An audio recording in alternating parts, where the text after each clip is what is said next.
entitled to Heavy Day Storytelling. We are going to be reading a story. But first up, we're going to be reading... Okay.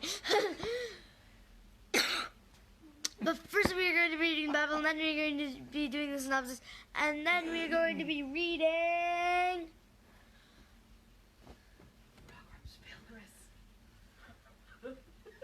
Pilgrims! Hope you guys enjoy. Make sure to like button, subscribe, and bell on the video. I hit Dad's foot with the pillow. Take that. I'm not actually sure what just happened. I told him to do cowboy. No, Mom did. It was me. Mom. You never have ideas, Dad. Wow. All right, so we're going to read Exodus chapter 7. I never have any ideas. Like, for example, the live stream that we do every night. That was my idea. It was a collaborative effort. It was a collaborative effort. It was Mom's idea. Oh my All right. gosh, you guys, stop. So now we're on Exodus chapter 7. And the Lord said to Moses, "See, I have made you like God to Pharaoh, and your brother Aaron shall be your prophet. You shall speak all that I command you, and your brother Aaron shall tell Pharaoh to let the people of Israel go out of his land. But I will harden Pharaoh's heart, and though I multiply my signs and wonders in the land of Egypt, Pharaoh will not listen to you. Then I will lay my hand on Egypt, and bring my hosts, my people, the children of Israel, out of the land of Egypt by great acts of judgment. The Egyptians shall know that I am the Lord, when I stretch out my hand against Egypt, and bring out the people of Israel from among them." Moses and Aaron did so. They did just as the Lord commanded them. Now Moses was 80 years old, and Aaron 83 years old, when they spoke to Pharaoh. Then the Lord said to Moses and Aaron, "When Pharaoh says to you, 'Prove yourselves by working a miracle,' then you shall say to Aaron, 'Take your staff and cast it down before Pharaoh, that it may become a serpent.'" So Moses and Aaron went to Pharaoh and did just as the Lord commanded. Aaron cast down his staff before Pharaoh and his servants, and it became a serpent. Then Pharaoh summoned the wise men and the sorcerers, and they, the magicians of Egypt, also did the same by their secret arts. For each man cast down his staff, and they became serpents. But Aaron's staff swallowed up their staffs. Still Pharaoh's heart was hardened, and he would not listen to them, as the Lord had said. Then the Lord said to Moses, "Pharaoh's heart is hardened. He refuses to let the people go. Go to Pharaoh in the morning as he is going out to the water. Stand on the bank of the Nile to meet him, and take in your hand the staff that turned into a serpent. And you shall say to him, 'The Lord, the God of the Hebrews, sent me to you, saying, Let my people go, that they may serve me in the wilderness. But so far you have not obeyed. Thus says the Lord, by this you shall know that I am the Lord. Behold, with the staff that is in my hand I will strike the water that is in the Nile, and it shall turn into blood. The fish in the Nile shall die, and the Nile will stink, and the Egyptians will grow weary of drinking water from the Nile. And the Lord said to Moses, Say to Aaron, Take your staff and stretch out your hand over the waters of Egypt, over the rivers, their canals, and their ponds, and all their pools of water, so that they may become blood. And there shall be blood throughout all the land of Egypt, even in vessels of wood and in vessels of stone. Moses and Aaron did as the Lord commanded. In the sight of Pharaoh and in the sight of his servants he lifted up the staff and struck the water in the Nile, and all the water in the Nile turned into blood, and the fish in the Nile died, and the Nile stank, so that the Egyptians could not drink water from the Nile. There was blood throughout all the land of Egypt, but the magicians of Egypt did the same by their secret arts. I'm not sure how they did that if Moses already had the blood all throughout Egypt, but that's what it says. And I lost my place, sorry. So Pharaoh's heart remained hardened, and he would not listen to them, as the Lord had said. Pharaoh turned and went into his house, and he did not take even this to heart. And all the Egyptians dug along the Nile for water to drink, for they could not drink the water of the Nile. 7 full days passed after the Lord had struck the Nile. I'm going to go ahead and start chapter 8. Then the Lord said to Moses, "Go in to Pharaoh and say to him, 'Thus says the Lord, let my people go, that they may serve me. But if you refuse to let them go, behold, I will plague all of your country with frogs. The Nile shall swarm with frogs that shall come up into your house and into your bedroom and on your bed and into the houses of the servants and your people and into your ovens and your kneading bowls. The frogs shall come up on you and on your people and on all your servants.'" And the Lord said to Moses, "Say to Aaron, stretch out your hand with your staff over the rivers, over the canals, and over the pools, and make frogs come up on the land of Egypt." So Aaron stretched out his hand over the waters of Egypt, and the frogs came up and covered the land of Egypt. But the magicians did the same by their secret arts, and made frogs come up on the land of Egypt.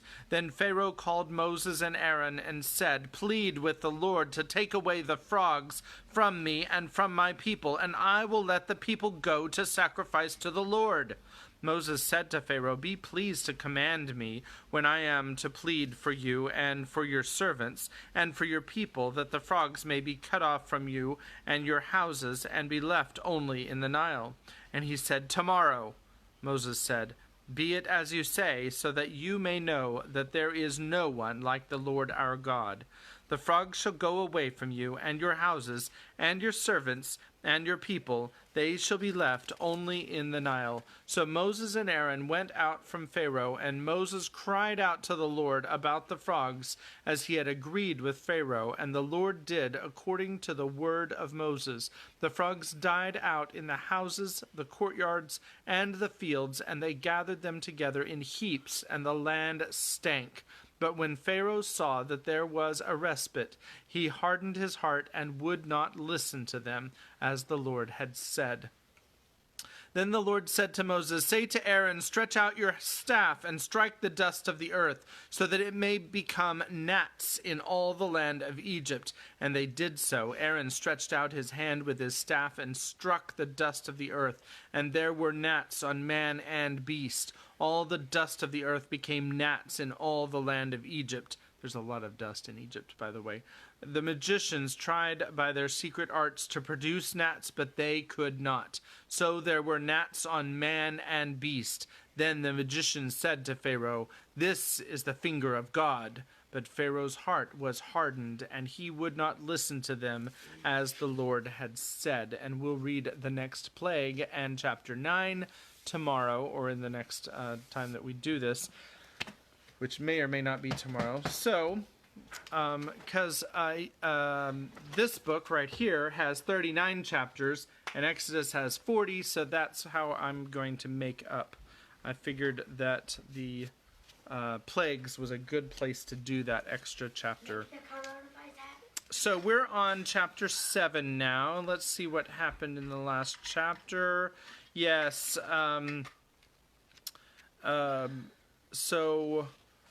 Christian, he was following the advice from Mr. Worldly Wise Man, and he climbed up the mountain where and it was actually really kind of fun because he was like really into rock climbing, and so he whoa, please, I'm doing the synopsis.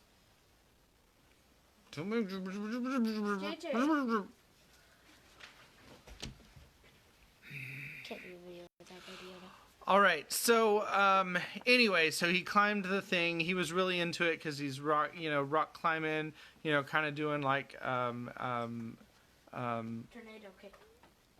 Kirk in Star Trek. All right. So, not sponsored, by the way. So anyway, he climbed up that mountain, and actually the burden was just lighter by the time he got to the top because the air was so much lighter, and so he found the dude, whoever it was, Mr. Morality, and Morality was the name of the town. now Kimberly knows all the people and places. All right, so anyway, so he found the dude, and the dude instantly cured him of his burden, and the story's over. And that's the end. Here's Kimberly to say how it really happened. Boo! So, what actually happened was he was going up, and as he got further up the mountain, his burden was actually getting heavier. And he took a minute to rest, and guess who came out of nowhere? Evangelist. And he's like, dude, I told you to go to the Wicket Gate. What are you doing going over to this place, this town called Morality? He's like, oh yeah, I met this guy who, he was Mr. Worldly Wisdom, and he told me to go over here and that there's a person who could relieve me of my burden. So I'm going up here, and then Evangelist was like, no, that guy's pretty much wrong. You should keep going to the Wicket Gate. So he's gonna go back to the Wicket Gate, basically. But he has some ground to make up, doesn't he? Yeah, because heading toward the town of Morality actually took him slightly, maybe pretty far off course. What are you doing with that? So, I'm gonna hand it off to Dad, who's going to read us a story.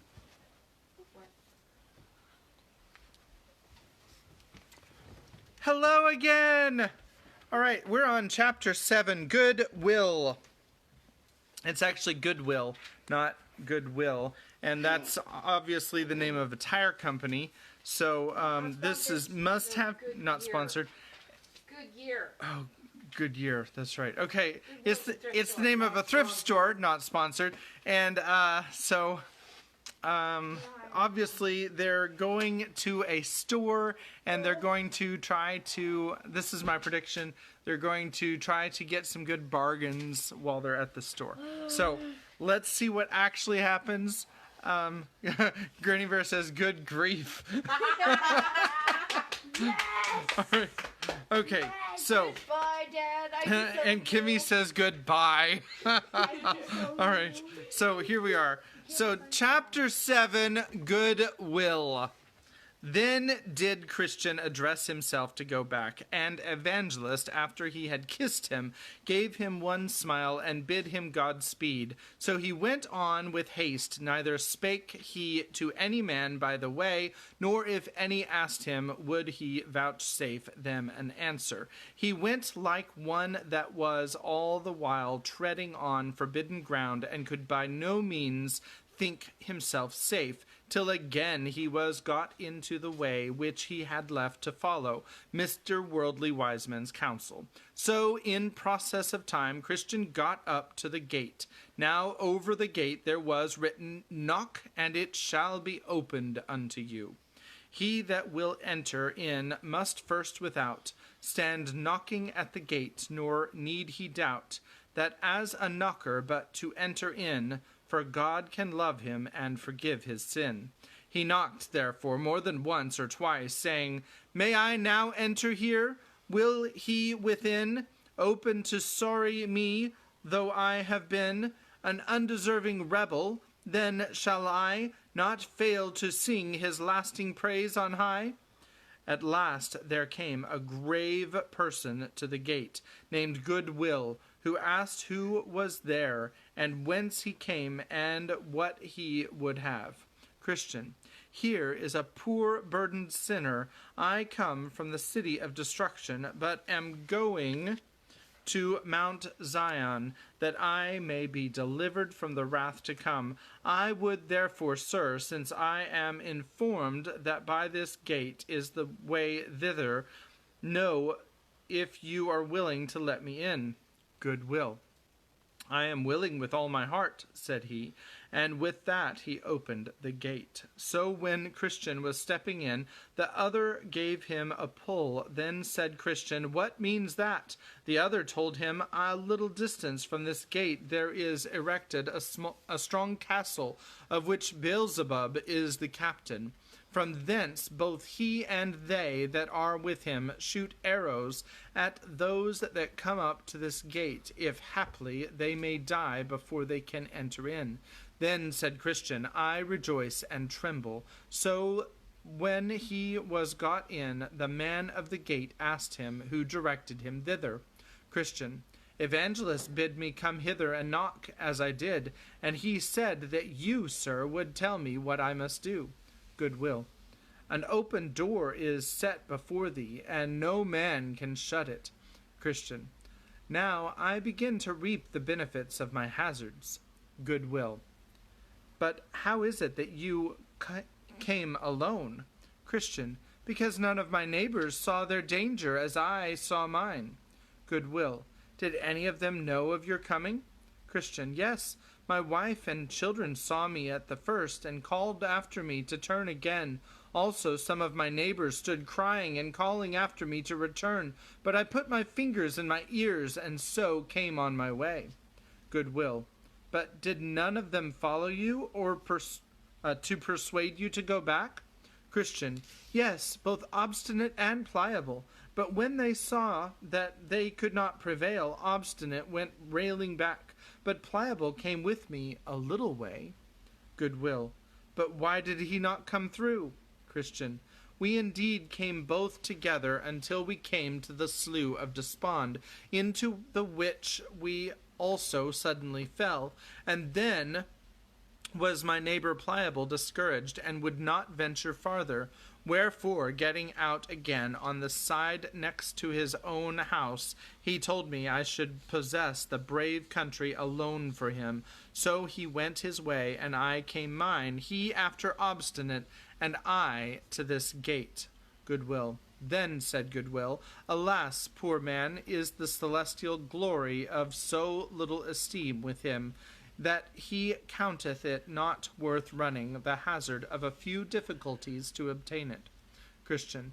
Truly, said Christian, I have said the truth of Pliable, and if I should also say all the truth of myself, it will appear there is no betterment betwixt him and myself.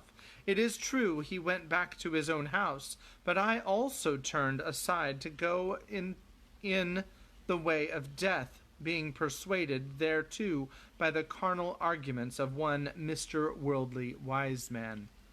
Goodwill. Oh, did he light upon you? What he would have had you have seek for ease at the hands of Mr. Legality. They are both of them a very cheat. But did you take his counsel? Christian. Yes, as far as I durst. I went to find out Mr. Legality until I thought that the mountain that stands by his house would have fallen upon my head, wherefore there I was forced to stop. Goodwill. That mountain has been the death of many, and will be the death of many more. It is well you escaped being by it dashed in pieces. Christian. Why, truly I do not know what had become of me there, had not Evangelist happily met me again as I was musing in the midst of my dumps. But it was God's mercy that he came to me again, for else I had never come hither. But now I am come, such as one as I am, more fit indeed for death by that mountain, than thus to stand talking with my Lord. But oh, what a favour it is this to me, that yet I am admitted entrance here. Goodwill. We make no objections against any, notwithstanding all that they have done before they come hither. They in no wise are cast out. And therefore, good Christian, come a little way with me, and I will teach thee about the way thou must go. Look before thee. Dost thou see this narrow way? That is the way thou must go. It was cast up by the patriarchs, prophets, Christ, and his apostles, and it is as straight as a rule can make it. This is the way thou must go. Christian. But, said Christian, are there no turnings nor windings by which a stranger may lose his way? Goodwill. Yes, there are many ways, but down upon this, and they are crooked and wide. But this thou mayest distinguish the right from the wrong, the right only being straight and narrow. Then I saw in my dream that Christian asked him further if he could not help him off with his burden that was upon his back. For as yet he had not got rid thereof, nor could he by any means get it off without help. He told him, As to thy burden, be content to bear it until thou comest to the palace of deliverance, for there it will fall from thy back of itself. Then Christian began to gird up his loins and to address himself to his journey. So the other told him that by that he was gone some distance from the gate, he would come to the house of the interpreter, at whose door he should knock, and he would show him excellent things. Then Christian took his leave of his friend, and he again bid him God speed. That is the end of chapter 7. Chapter 8 is called House of the Interpreter, Picture on the Wall, Parlor of Dust. And the first word is then. So I hope that you are enjoying the story, first of all, and I hope that you come to us next time so that we can continue Pilgrim's Progress by John Bunyan. So God bless you. I hope that you have a great evening. And like I said, it's going to be either tomorrow or Thursday when we see each other again. And God bless you. Have a great night. We'll see you then.